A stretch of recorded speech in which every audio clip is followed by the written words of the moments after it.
kabanengkong kabangakwa ban pentip lemba jongpi kalong ba ya katukat tes ke sampel ke bengisim man ke sengi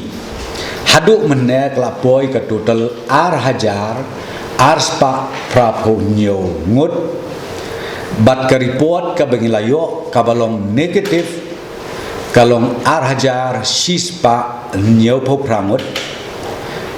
ka report ka bangidang ap banyo kalong kendai pong riungut but ka case ka balong positif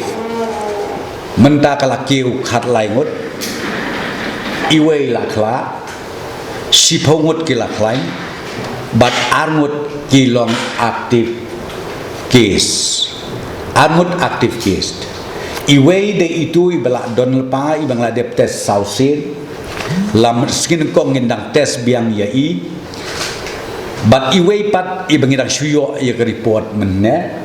hakaba nisem ba iyo ya ka infection na une uknyam jingpang but ya ini iba ngiyo ya ka report balong positif ngila shift ya i siapo civil hospital kabangi om ka corona hospital tinga kwa pan pentip ya kipai ba nong snong jong kejela ba kini bro anut kia badon gani ka active case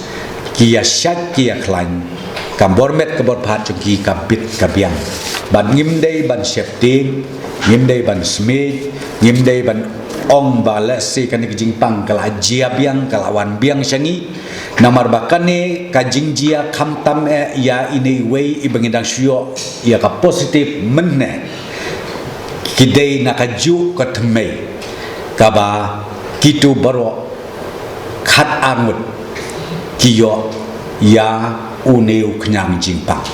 te na kata kadau ki pai ba no snong jong jela kin sngo bha ban nom don ke jing sngo ting ke jing sngo sme